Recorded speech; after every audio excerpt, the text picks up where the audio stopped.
Hey, it's Chris. What are we talking about today? Natera, or natural era.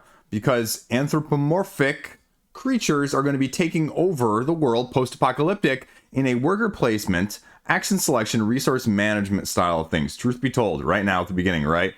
This is one of the biggest surprises of the year for me, hands down. This is an incredibly solid worker placement-esque game. Let me tell you why it's going to replace things like Maple Valley or potentially even like an Everdell in your collection. Let's go. So what I have set up here in front of me is an end game situation, but I'm going to run you through the various elements so you can see what those interactions look like. You take on the role of an asymmetric animal faction with a slight different asymmetric ability, production, as well as interaction that's going to give you your strategy, potentially in a very specifically also tactical game of worker placement, resource management, and action selection, like I mentioned. You are doing that over 4 rounds where it's really straightforward, right? You just take one action per turn and you go until, well, you can't. You go until you pass. Everyone passes, end of round, rinse, repeat, redraw, go again. And the main selection feature on this game is the board that you see sitting in here in front of me. And this board is divided into 5 main areas that you're going to be placing your workers. The central, and surrounded by the 4 outer districts. All of these representing by a certain symbol. Because also to go along with the worker placement, there's a little bit of area control. Not majority necessarily in that same sense, but more of a, you can see that each of these areas also has its own individual track in which you're going to be keeping, abreast of the influence that you're slowly gathering by placing your workers in that area in the first place. But also the heavy action engine build economy that's going to allow you to manipulate that both up and down to your benefit. And that's where the dynamic is going to come in, especially at the different player counts. What you're going to be doing is you're going to be playing one of 4 different actions on a turn-by-turn basis. Those 4 actions: placing your worker out on the board, playing a card from your hand, hiring one of the said specialists from the markets, or taking a special ability action on one of several different cards that we've just mentioned. You're just going to be doing that until you can't. Now, there are some sub-variants of each of those, like building houses on the board in order to get special bonuses if people play in those areas, and so on and so forth. So the 4 examples of those actions. First off, just placing a worker. Placing a worker here, getting 4 food resource. If there was a house down there, whoever's house it was would get 3 additional resources. Or say place it down here, you get 5 hearts, and I'd have to discard a card. Second action that I could be taking is I could be buying one of the hirees from the market. And you can see again that it would be costing me 15 food straight from my resource tableau area. And I would just take this card into my tableau. I would get 5 hearts immediately. It's going to get me 1 point at the end of the game. And then on my turn, as a special action, as the third possible action on a turn, I could be paying 5 energy in order to get 5 more hearts. The last action on a turn is going to be playing one of these cards to your tableau. Again, paying 1 of the resources up here, 5 of the hearts, 3 of the agility, 4 of the brains, and placing this in your tableau. And if it has just a grayed out section down here, that again is an immediate resource, 4 of the building blocks, 1 end victory point, and then a blue marker, which is going to be used for those end game claiming victory point scores as a whole. Those are the 4 actions in a nutshell. But otherwise, it's relatively straightforward. Where is the dynamic? Where is the nuance over this 4-round situation? At the beginning of the game, you're going to have a certain number of these cards drawn into your hand, and you're going to be replenishing those on a round-by-round basis in between the rounds, as indicated over here actually by the round marker, but then also in various spots in the board, because these cards are going to be multi-use. There's going to be 2 levels of them, your basic and your advanced. And that's going to depend on what the action ability is and how much the cost is as well. On a typical card here, you can see the cost in the upper left-hand corner, any special requirements, the symbology that goes along with it, and then the action you get, as well as the victory points here. So for example, the nice thing, and one of the best things about this game, is you see all these symbols in the upper left-hand corner. Well, truth be told, it's one of these. So 6 hearts, 5 little arrows, or 4 brains, essentially. But you need to have at least 2 influence in this area. And that area is one of the specific 5 areas I've already shown you on the board. And then you get the subsequent bonus down here of 1 tech tree, 1 energy, and then 1 victory point at the end of the game. These symbols are going to be used because several of the in-game objectives that are available to everyone as a one-time grab bonus for 7 victory points, which is considerable, are going to be slowly accumulated as a variable endgame scoring condition. So what you're going to be doing is you're going to be utilizing these cards, trying to figure out which ones are most valuable, how they play into your strategy, what symbols are necessary, even negative victory points here because of the cost, and you're just trying to figure out which ones are going to be best for what you're trying to do on the map. So let's back up a half step. Here we're going to have several different aspects that you can see. This is the bear clan, essentially. This is what their ability is. This is what their production is. This is the production I get per turn. It tells you what starting resources I have here. These are my 2 different types of resources that I have available to me. This is more of my building materials and buying materials. This is more of the resource to play those cards that we just mentioned. My workers up here, and then the flags, which are used to claim those objectives I just mentioned, and then houses down here. When you play a house, for example, on one of these areas, you get the little bonus that is down at the bottom if any player plays in that area. So if someone goes here and converts 2 food into 2 of these agility resource, I think is what it is, and whoever's house here gets 1 of those resources. And so going back to this, you can just keep track of your resources in both areas. You know, there's a few other resources like energy, and we showed you this one already. So there's about 6 different resources there. And then you can also see that when you uncover the slowly revealed spots on the right here, each of these flag endgame markers, win condition points, if you will, gets you 7. You only have 3 of those, so you can only claim 3 of the possible 9 that are in the game. And then you have up to these 8 houses here, which each time you lay one of them, you also get 3 victory points at the end. I mentioned the production. Each faction has 2 elements of things you need to know. 1, they have a special ability, and then 2, they have production for each of their starting aspects. So the production phase of things is the second phase. The first phase is those 4 actions that I talked to you about. Then the production phase is sort of your rest phase, and then you restart the new round. So at the beginning of a round, if this was what I was going to be doing, I would be getting as my production 2 hearts, 2 of these, 2 of these, and then I would draw 1 card. Now, the area majority actually plays right into this, so we'll include it right here, because each of those 5 areas I showed you, 4 of them have unique tokens like this. And why that matters is when you flip over these tokens, they offer you bonuses. And in this case, it offers you actually a bonus for 3 additional food production. And then it says at the end of the game, if you're in first place, you get 7, second place 3, and for third place 1 if you hold this token or whatever place you're in that area at the end. And all of these give you a slightly different vibe here in terms of what they're going to be producing. And so that is acquired, well, if you just have the most along one of those tracks as the game goes on. So when you pass or surpass somebody, it changes hands. That's the majority of the rest phase incorporated into the production. You'll have several other potential cards or characters or actions that will allow you to get further production, even say from the tech tree on the science track, which we'll talk about in a minute. As you can see here, I'm going to put all the workers on their side so you can kind of tell. The workers themselves, as I mentioned with the bear clan, for example, have a special ability. You have 2 different types of workers typically in this game. You've got your leader and you've got your follower. And so the leaders are sort of the ones that can go anywhere, but no one else can be in the same spot as them.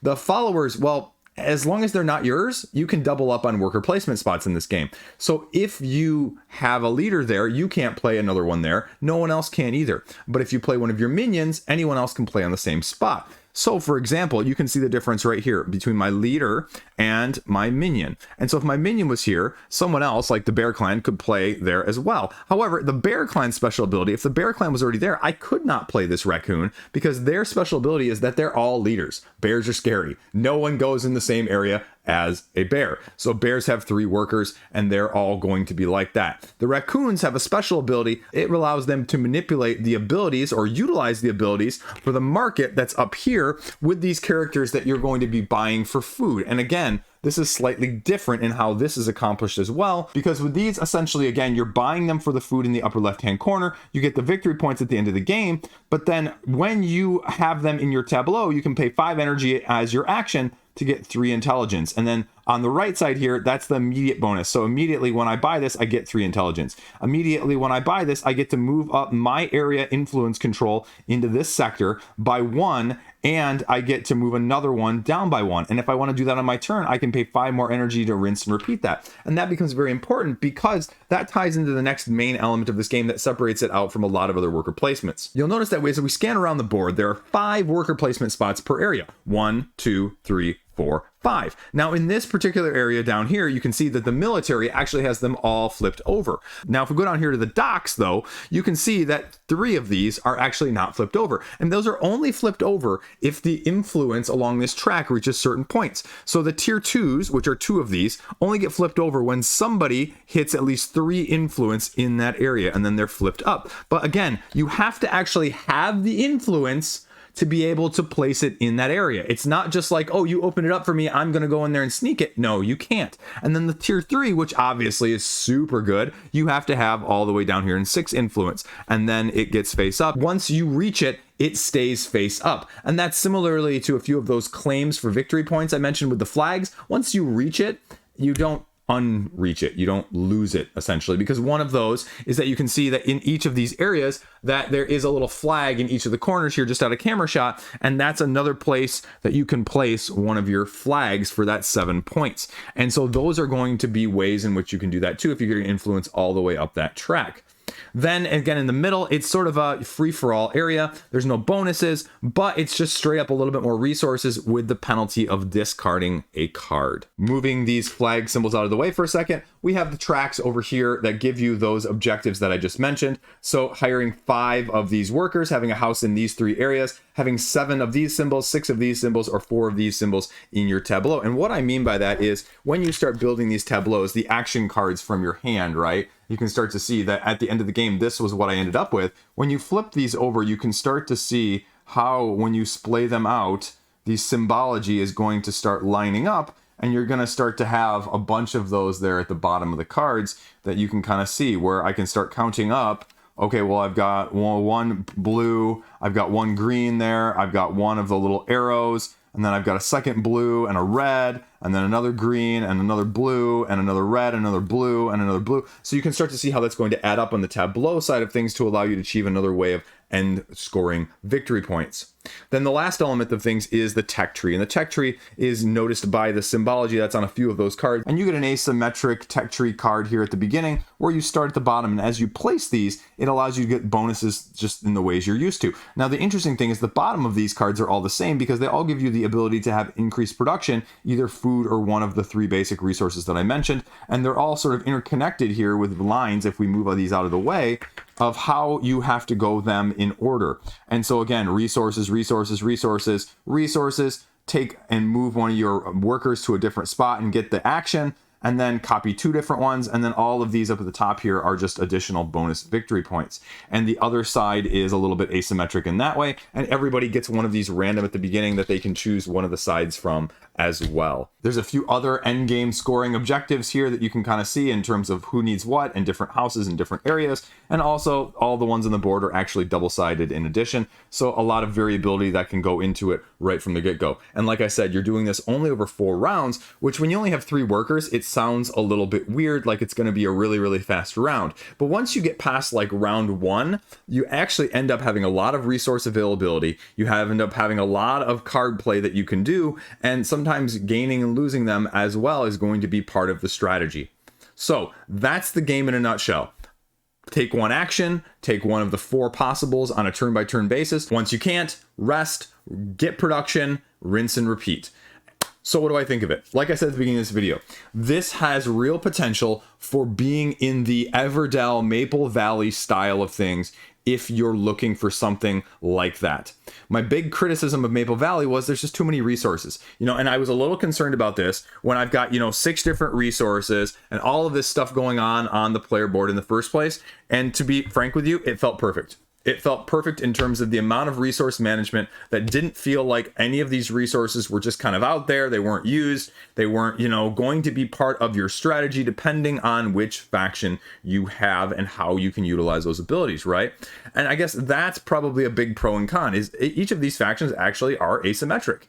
Now, again, how they're going to be interacting, it's sort of a little bit like a Zoovatus, if you will. Well, maybe you're going to have over time, certain ones are going to interact with others certain better, or maybe not as much. I mean, like, truth be told, right? The bears, where they don't allow minions to go in the same areas of them, it's not as useful in this 2-player aspect of things, because the amount of worker placement spots does not scale depending on your player count.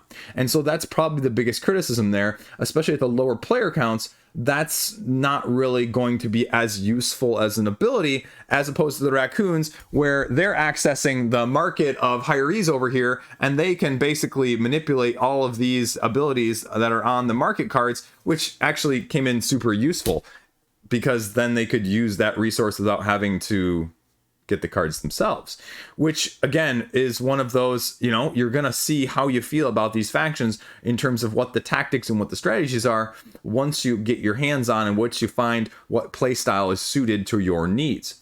The only other concern I have from that aspect is, like I said, you've got these tier 2s and these tier 3s. The tier 1s are kind of okayish, and so it's really a race to get some of those flipped over to find out, hey, is this actually going to be good for my strategy? And that's going to be a mixed blessing or curse for you, because once you flip them over, because there is a little bit of variety of them, with the copy of the game that I have, there were 4 tier 2s for each section and 2 tier 3s. So you can have essentially 2 different games of non-repeated worker placement spots from those aspects. So is that going to be enough? Is the mix and match going to work out? Do they have a few more of those or a few others in store? I don't know.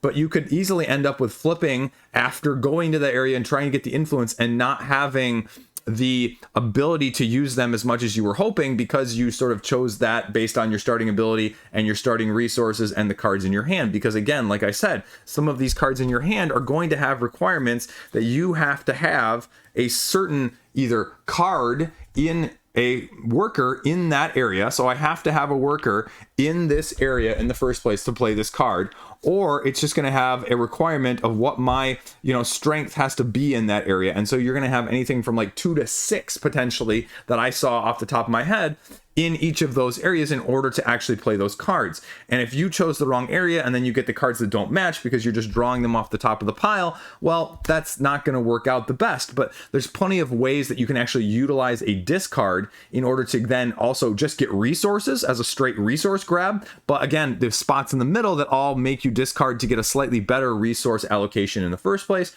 But in addition to that, there are also several cards in the hiree deck. Basically, pay an energy cost, discard a card under these workers, and for every card under here, it's going to give you bonus victory points. And we found that these cards are highly valuable in each and every gameplay. The other aspect of things that was sort of a little bit of a hit or miss in terms of some of these cards is there are a few of these cards, and I probably won't be able to find one off the top of my head, but there's a few of them that actually just don't seem as relevant. Not because they aren't as good potentially, but it just depends on the game state when you get it, or the player count. Gain 2 food per token in a certain area. Well, if there's less players, there's going to be less tokens in that area, so this card's going to be less valuable when you get it as an instant effect. Then there's going to be another one of these where it basically says, here it is, copy a military location currently occupied by an opponent's worker. Well, that's fine, but again, if I'm playing at a lower player count and I only have one other opponent and they're not in that, or they're using that very sparsely, that card isn't going to be as beneficial overall comparatively. So it's going to be an easy discard if I need to discard, but it also just isn't that great if that's one of the, 2 cards you drew from this, or it's one of the 4 cards that you got in between rounds in the first place.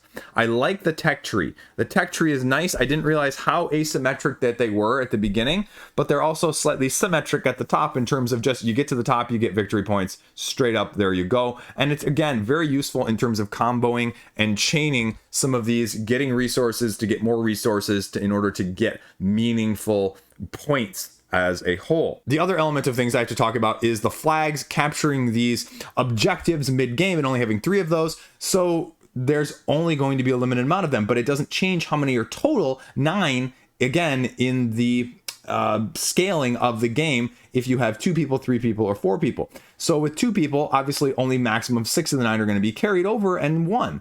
But obviously in 3 people, you could have all 9 of them. But if you have 4 people, again, it's going to be a little bit tighter in that way. And how do you feel about that potentially? And again, with the houses are probably the hardest thing to make.